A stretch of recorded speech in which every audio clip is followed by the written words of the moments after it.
was so wrong, and I was happy I was wrong. The male lead was not the one who ripped out the main character's bones. I had misread that. He was not the one who did that. That was his teacher, the other state proctor, the third state proctor, who did that to the main character. The male lead's involvement was that his teacher came to him, asked him to look into what date the main character would be going through his tribulation. So the main lead did look into it, tell his teacher, and his teacher did that to the main character. Once the male lead learned what his teacher did, he went and confronted his teacher, and that teacher and him got into a fight. And because they're bounded to each other through the spider, it came back at the male lead, and the male lead's coins were sealed and his memories gone. So I was confused if the male lead was at the ritual location and facing off with his teacher, or he was looking through a visual. He is at that location. There are 3 different locations. The main location where his teacher's at, which this location is where the brat and the stonemason, the one I was calling the older guy because I couldn't remember what I was calling him, it was stonemason. I figured that out when I farther read into the book.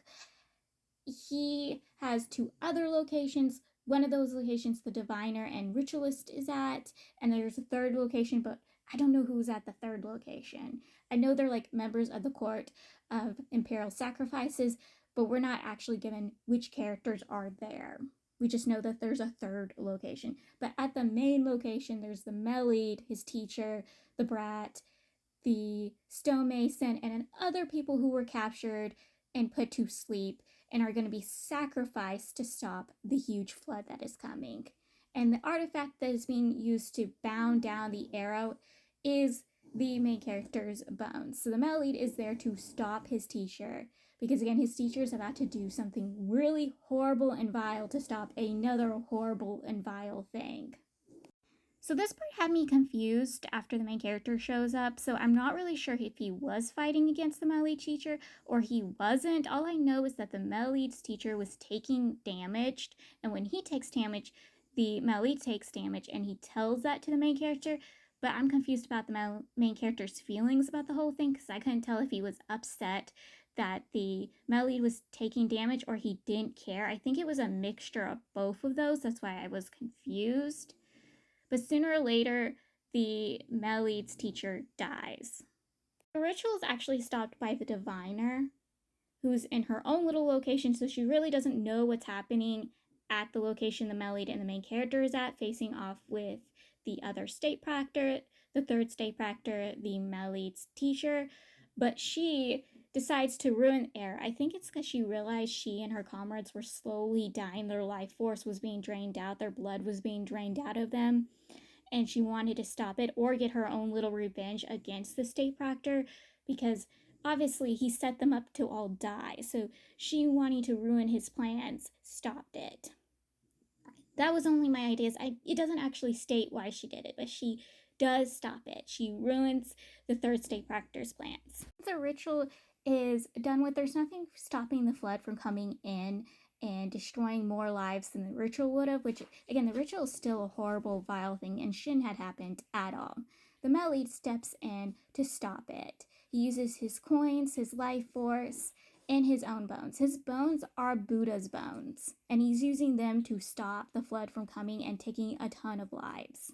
He also returns the main character the last bones he needed. I'm pretty sure that's what also happened. I'm not sure. That part I was confused about, but I think there was just one bit of bones left that the main character needed, and the male lead returned to them at this time. The male lead sacrifices his life to stop the flood, and obviously the main character was heartbroken over. I was heartbroken over. I was literally crying. I'm like, the scene that the main character got from the illusion mare has been shown to him right now. It's happening right now. Like, I was bawling. I'm bawling again now. Like, I did not want him to die. I know he's obviously gonna come back, but like, this moment had me bawling. Like, it was super sweet. Like, they actually kiss. Like, they have a kiss moment, and I'm crying. Like, I'm crying again. I need to break. Why did he have to Why? Just like me, the main character doesn't want the Melly dead. No ifs or buts. He's not wanting his man dead. So he pulls out the mommy spider and baby spider. Remember, the baby spider bit the main character, and whoever gets bitten by the mommy spider gets the lifespan of the person who was bitten by the baby spider. So he's like, oh, I need to have the Melly bitten by the mommy spider. So he has the mommy spider bite the Melly, but nothing is really happening. Some signs are slowly showing, but it's still taking a bit. And finally, fully revealed that the Mellied is coming back was when the Mellied birds comes and he brings a different set of coins that are tied to the Mellied. And I'm like, okay, he's coming back, but it's gonna be a bit. And I was struggling and sad, and so was the main character struggling and sad. There was a second set of spiders in that cave where the mommy and baby spider, if you're bitten by the baby spider and somebody else is bitten by the mommy spider, the one who gets bitten by the mommy spiders gets the lifespan of the person bitten by baby spider. Well, the second set of spiders is a red and black one.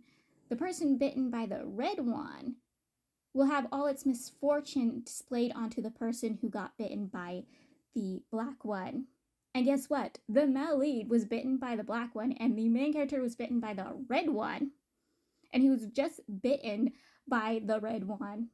And he realizes the male lead had found the black one when they were in the caves trying to find the mommy spider, so someone didn't get the lifespan of a dragon, and the male lead hid that from him.